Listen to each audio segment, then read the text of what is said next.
Praise the lord.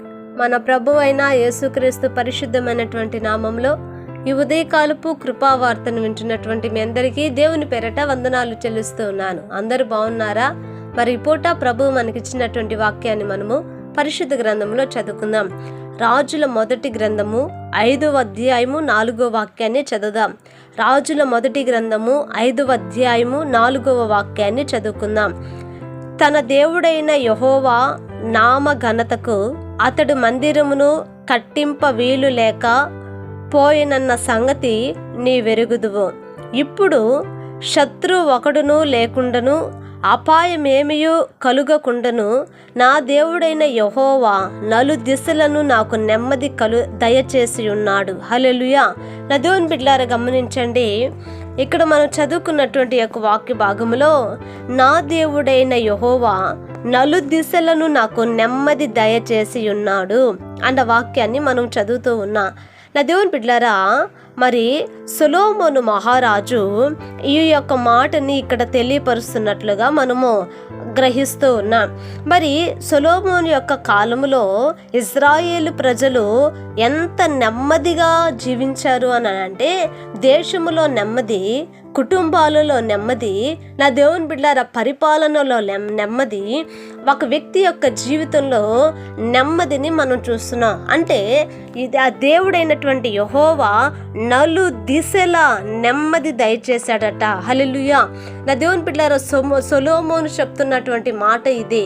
సొలొమోను మహారాజు, ఇదిగో నా దేవుడైన యెహోవాయే నాకు నెమ్మదిని దయచేశాడు. ఎటువంటి నెమ్మదో తెలుసా?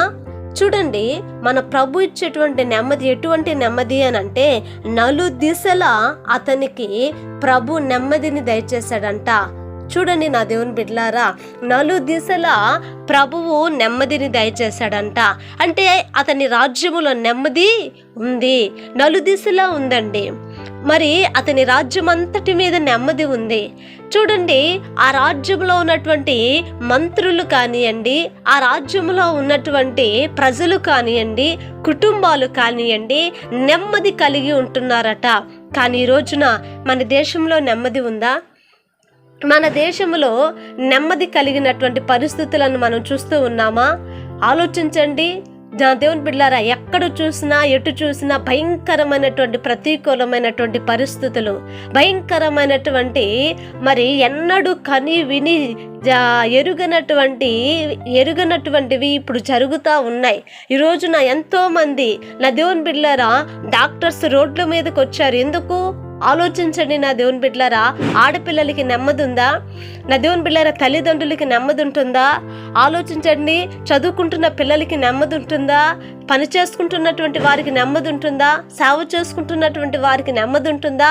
ఇలా మనం చెప్పుకుంటూ పోయినప్పుడు నెమ్మది కరువైపోయినటువంటి విషయాలు మనము గమనిస్తున్నాం. కానీ నెమ్మది కావాలి. ఇప్పుడు దేశంలో నెమ్మది కావాలి. ఒక వ్యక్తి నెమ్మదిగా జీవించాలి, కుటుంబ పరిస్థితులలో నెమ్మది ఉండాలి అని అంటే దేవుని వాక్యం అంటది, మన దేవుడైన యెహోవా మాత్రమే మనకు నలు దిశలా నెమ్మదిని కలుగజేయవాడు. కనుక నా దేవుని బిడ్డలారా, ఆయనే మన దేశానికి, మన దేశ ప్రజలకి ఇదిగో ఆయన నెమ్మది కలుగజేయాలని, ప్రతి వారు నెమ్మదిగా వారు జీవించాలని దేవుని నామంలో ఒక చిన్న ప్రార్థన చేద్దాం.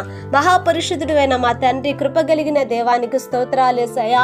ఇదిగోనైనా ఈ వాక్యాన్ని నా తండ్రి మీరు మాకు ఇచ్చినందుకు స్తోత్రాలు. మా దేశంలో కూడా నా ప్రభా, మా రాష్ట్రాలలో, మా జిల్లాలలో, మా ప్రాంతాలలో మరి ముఖ్యముగానైనా ఇదిగో నా తండ్రి ప్రతి కుటుంబంలో, ప్రతి వ్యక్తిలో నా ప్రభా నెమ్మదిని మీరు దయచేయండి అయ్యా. నెమ్మది లేని పరిస్థితులు మేము చూస్తూ ఉన్నాము నా ప్రభా.